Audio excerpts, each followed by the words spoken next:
What up, YouTube? It's Obadiah556 back here again. And today we have a 1976 Kawasaki KZ400.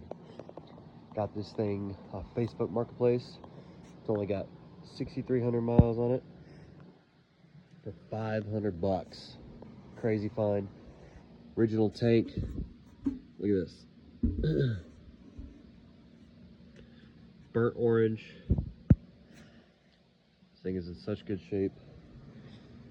Currently rebuilding the carburetors. They're a mess. Had to buy some off eBay. Still got to get a key for here. I do have, let's see, where's it at? Do have gas tank key. Let's see if I can do this. And look at this. Good condition. Oh yeah. Anyways, I want to rebuild this thing and let's see how it goes.